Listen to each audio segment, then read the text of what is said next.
BRS కు మరో భారీ షాక్ తగిలింది. వరంగల్ జిల్లా అధ్యక్షుడు వర్ధనపేట మాజీ ఎమ్మెల్యే ఆరూరి రమేష్ ఆ పార్టీకి తన పదవికి మరి కాసేపట్లో రాజీనామా చేసే యోచనలో ఉన్నట్లుగా సమాచారం. ఇక పార్టీకి రాజీనామా చేసి బీజేపీలోకి వెళ్లేందుకు ఆయన సిద్ధమవుతున్నట్లుగా తెలుస్తోంది. తనకు పార్టీలో సరైన ప్రాధాన్యం ఇవ్వటం లేదని అనుచరుల దగ్గర రమేష్ ఆవేదన వ్యక్తం చేసినట్లుగా తెలుస్తోంది. అయితే ఆయనతో పాటుగా అనుచరులు కూడా పార్టీ మారేందుకు సిద్ధమవుతున్నారు. గత కొద్ది రోజులుగా బీజేపీ అగ్రనేతలు ఆయనను కలుస్తున్నట్లుగా సమాచారం. ఇక ఈ నేపథ్యంలోనే కేంద్ర హోంమంత్రి అమిత్ షా సమక్షంలో ఆరూరి రమేష్ బీజేపీలో చేరనున్నారు. అయితే ఆరూరి రమేష్ ను బుజ్జగించేందుకు బీఆర్ఎస్ అగ్రనేతలు ప్రయత్నిస్తున్నారు. మొదట రమేష్ ను బుజ్జగించే బాధ్యతలను ఎమ్మెల్యే కడియం శ్రీహరికి అధిష్టానం అప్పగించింది. కానీ కడియం శ్రీహరి అంగీకరించలేదు. దీంతో ఎమ్మెల్సీ బస్వరాజు సారయ్యను కూడా రంగంలోకి దించింది. ఆరూరి రమేష్ ను పార్టీ మారకుండా బస్వరాజు బుజ్జగిస్తున్నారు. అయితే పార్టీలో కొనసాగేందుకు ససేమిరా అంటున్న రమేష్ ఇక పార్టీ మారేందుకే సిద్ధమైనట్లుగా తెలుస్తోంది. రెడ్డిగా ఈ అంశానికి సంబంధించి పూర్తి డీటెయిల్స్ మా ప్రతినిధి భాస్కర్ అందిస్తారు. భాస్కర్, చెప్పండి. ఆరూరి రమేష్ అయితే పార్టీ మారుతున్నట్లుగా తెలుస్తోంది. అయితే బీఆర్ఎస్ నుంచి బీజేపీలోకి వెళ్తున్నట్టుగా మనకైతే సమాచారం అందుతోంది. అయితే ఇది బస్వరాజు ఆల్రెడీ బుజ్జగిస్తున్నట్లుగా తెలుస్తోంది. అయినా కూడా వినకుండా వెళ్ళిపోతున్నట్లుగా తెలుస్తోంది. అయితే డీటెయిల్స్ అన్ని ఎలా ఉన్నాయి? మమతా, వరంగల్ రాజకీయాలు ఒక్కసారిగా హీటెక్కిన పరిస్థితుంది. ప్రస్తుతం వరంగల్లో అంతా రాజకీయ హైడ్రామా నడుస్తున్న పరిస్థితుంది. ఒక పక్క బీజేపీ, ఒక పక్క టీఆర్ఎస్, ఒక పక్క హైడ్రామా నడుస్తున్న పరిస్థితుంది.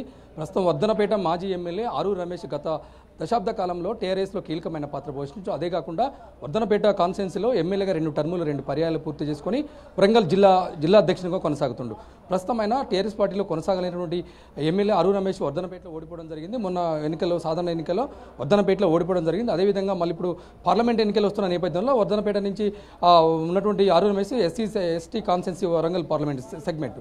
అయితే సేమ్ సామాజిక వర్గం చెప్పినటువంటి ఆరూరి రమేష్ ఎంపీ టికెట్ కూడా ఆశించారు. ఎంపీ టికెట్కు బీఆర్ఎస్లో భారీ పోటీ ఉండడంతో at the same time Warangal MP ticket కూడా కడియం శ్రీహరి కూతురు కడియం కావ్య కూడా ఎక్స్పెక్ట్ చేస్తున్న పరిస్థితుంది. నిజంగా కడియం కావ్యకి ఇస్తారా, ఆరూరి రమేష్ ఇస్తారని ఒక సందిగ్ధ నేపథ్యంలోనే ప్రస్తుతం అయితే వరంగల్ రాజకీయాలు హీటెక్కిన పరిస్థితి. ప్రస్తుతం మనం వర్ధనపేట మాజీ ఎమ్మెల్యే వరంగల్ జిల్లా అధ్యక్షుడు ఆరూరి రమేష్ ఇంటి ముందు ఉన్నాం. ప్రస్తుతం మనం ఆరూరి రమేష్ ఇంటి ముందు ఇంత పెద్ద రాజకీయ హైడ్రామా నడుస్తున్న పరిస్థితి మనం చూడొచ్చు. విలేజ్లో ఇది ఆరూరి రమేష్ ఇంటి ముందు ఉన్న పరిస్థితి. కార్యకర్తలు, టీఆర్ఎస్ కార్యకర్తలు కావచ్చు, ఒక పక్క బీజేపీ జిల్లా నాయకులు కావచ్చు, ఒక పక్క ఇక్కడ ఉన్న పరిస్థితి మనం చూడొచ్చు. ఓవరాల్గా అయితే వర్ధనపేట సంబంధించిన ఆరూరి రమేష్ టీఆర్ఎస్ పార్టీకి రాజీనామా చేసి బీజేపీలో చేరుతున్నట్టు పెద్ద ప్రచారం అయింది. బీజేపీ పార్టీలో భారీ మొత్తంలో చేసుకున్నటువంటి చేరిక కోసం ఏర్పాటు చేసుకున్నటువంటి ఆరూరి రమేష్ టీఆర్ఎస్ పార్టీకి రాజీనామా చేసిన తర్వాత ఇప్పటికే బీజేపీ అగ్రనేతలతో టచ్లో ఉండబడుతుంది. ఇటు అమిత్ షా కావచ్చు, కిషన్ రెడ్డి కావచ్చు, ఈటెల రాజేందర్ అగ్రనేతలతో టచ్లో ఉన్నటువంటి ఆరూరి రమేష్ ఒక్కసారిగా టీఆర్ఎస్కి రాజీనామా చేసి బీజేపీ పార్టీలో చేరడం కోసం ఇప్పటికే రంగం సిద్ధం చేసుకున్న పరిస్థితుంది. At the same time BJP party అధిష్టానం కూడా వరంగల్ టికెట్ తనకే కేటాయిస్తామని చెప్పి ఒక కమిట్మెంట్ ఉన్నట్టు మనకు సమాచారం తెలుస్తుంది. ప్రస్తుతం దీంతో మాట్లాడడానికి ఆరూరి రమేష్ ప్రధాన అంచడు టీఆర్ఎస్ లీడర్ ప్రస్తుతం బీజేపీలోకి పోవడానికి ఆశిస్తున్నట్టు లీడర్ మనతో ఉన్నారు. తనతో మాట్లాడే ప్రయత్నం చేద్దాం. చెప్పండి, అసలు ఏంది ఆరూరి రమేష్ టీఆర్ఎస్ పార్టీని వీడడానికి కారణం ఏంటి? గత 10 ఏళ్ల నుంచి ఆరూరి రమేష్ వర్ధనపేట ఎమ్మెల్యేగా కొనసాగిండు, అదేవిధంగా వరంగల్ జిల్లా అధ్యక్షునిగా కొనసాగుతున్న పరిస్థితి.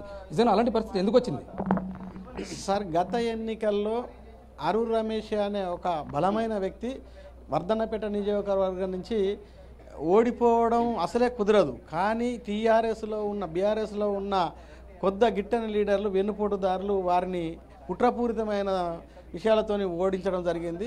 అప్పటి నుంచి అన్నగారు నేను ఇంత చేసినా కూడా వీరు పార్టీలో ఉండి కొంత వెన్నుపడదోళ్ళు తయారైన విషయాన్ని కార్యకర్తలు కూడా ఇది గమనించడం జరిగింది. అప్పటి నుండి కూడా ఈ కార్యకర్తలు కూడా కింది స్థాయి ఇక్కడ బీఆర్ఎస్ టీఆర్ఎస్ అనే పార్టీ కంటే ఆరూరి రమేష్ అయిన సైన్యమే ఎక్కువ ఉన్నది. అది వాస్తవం కూడా. ఎందుకంటే ఈ నియోజకవర్గాన్ని 10 సంవత్సరాలు ఏకదాటిగా ఏలి అందరికీ అందుబాటులో ఉన్న వ్యక్తి, ఏ పార్టీని కూడా ఇబ్బంది పెట్టే వ్యక్తి కాదు. అన్ని పార్టీల కార్యకర్తలను దగ్గర తీసుకునే వ్యక్తి. కాకపోతే టీఆర్ఎస్లో బీఆర్ఎస్లో కొనసాగుతున్న కార్యకర్తలందరూ కూడా ఆరూరి రమేష్ గారిని ఈ పార్టీలో ఇంతగా మనకు ఇబ్బంది పెట్టిన పార్టీలో మనం ఉండకూడదు, ఖచ్చితంగా మీరు ఏదో ఒక నిర్ణయం తీసుకోండి బీఆర్ఎస్ని కాదా అని కార్యకర్తల ప్రోత్సాహంతోనే నిన్న కూడా అమిత్ షా గారిని కలవడం జరిగింది. కార్యకర్తల ఒత్తిడి మేరకే అక్కడ కలిసిన తర్వాత మళ్ళీ నిన్న వచ్చి ఇక్కడ కార్యకర్తలను మళ్ళీ విచారణ చేసి ఆలోచింపజేసి మేము బీజేపీలకు పోతా అనే తరుణంలో మరి పొద్దున్న నుంచి ఇప్పటి వరకు కార్యకర్తలకు, ముఖ్య కార్యకర్తలు మెయిన్గా చేసి ఏదో ఒక నిర్ణయం తీసుకుందామన్న ఆలోచన కార్యకర్తల ఒత్తిడితోనే ప్రెస్ మీట్ పెట్టడం జరిగింది. ఆ క్రమంలోనే ఇప్పుడు మళ్ళీ ఇన్ని రోజులు లేనిది పెద్ద నాయకులు బీఆర్ఎస్లో పెద్దగా చలామణి అవుతున్న నాయకులు మళ్ళీ వారందరూ వచ్చి మళ్ళీ అరూర్ రమేష్ గారిని ఎటు కాకుండా చేయాలనే ఒక కుట్రపూరితమైన ఆలోచనతోనే వారు వచ్చినట్టుగా మేము మాకు అర్థమైన రీతిలో మేము భావిస్తున్నాం. ఎందుకంటే అరూర్ రమేష్ అయినా ఒక ఎస్సీ సామాజిక వర్గం అయినప్పటికీ కూడా ఒక బలమైన నేత. ఆయన కార్యకర్తలకు అందుబాటులో ఉండే వ్యక్తిగా, లేకపోతే ఏ పార్టీని కూడా ఇబ్బంది పెట్టే రకమైన వ్యక్తి కాదు. అన్ని పార్టీల కార్యకర్తలను హక్కును చేర్చుకొని వాళ్ళ కష్టసుఖాల్లో పాల్పంచుకునే వ్యక్తి. ఇప్పుడు అంటే ఆయన ఎదుగుదలను కొంతమంది వ్యక్తులు ఓర్వలేక కుట్రపూరితంగా అవి వ్యవహరిస్తారనే మాకు కూడా ఇప్పటికీ అర్థమవుతుంది.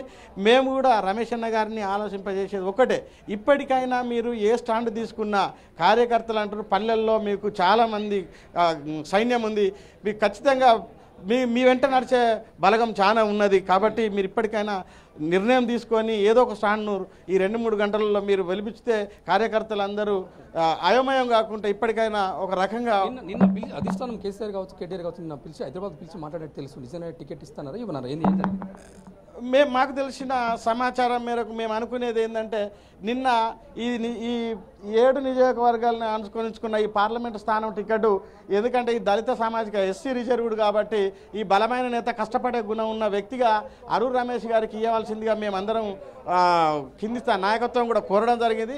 ఆ టికెట్ ఇస్తారనే భావించి మేమందరం అనుకున్నాం.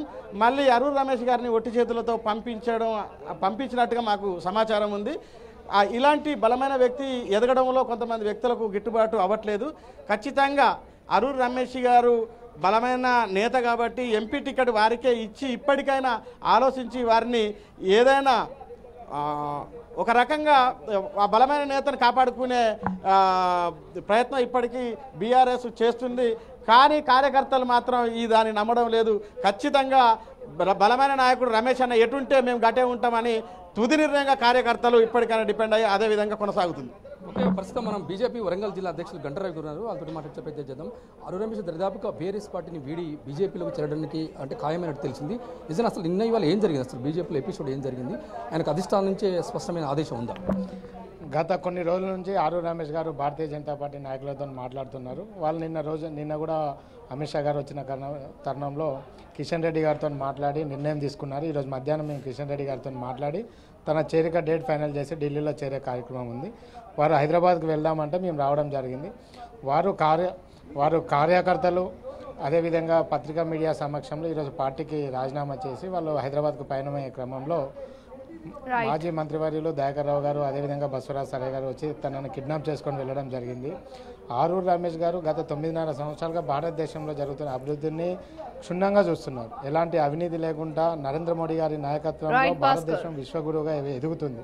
అలాంటి పార్టీలో రాబో పార్లమెంట్ ఎన్నికలలో తను కూడా కలిసి పనిచేయాలని నిర్ణయించుకున్న తరుణంలో ఒక దళిత రాజకీయ నేత అని కూడా చూడకుండా బీఆర్ఎస్ పార్టీ వాళ్ళు అన్యాయంగా తనని కిడ్నాప్ చేయడం ఈరోజు ప్రజాస్వామ్యాన్ని కూని చేసినట్టే అవుతుంది. కేసీఆర్ గారికి అర్థం అవ్వట్లేదు. రాబో పార్లమెంట్ ఎన్నికలలో బీఆర్ఎస్ పార్టీ సగం ఖాళీ అవుతుంది, పార్లమెంట్ ఎన్నికల తర్వాత కూడా మొత్తం ఖాళీ అవుతుంది. కానీ నాయకులను భయభ్రాంతులను చేసి బేషరత్తుగా బెదిరించి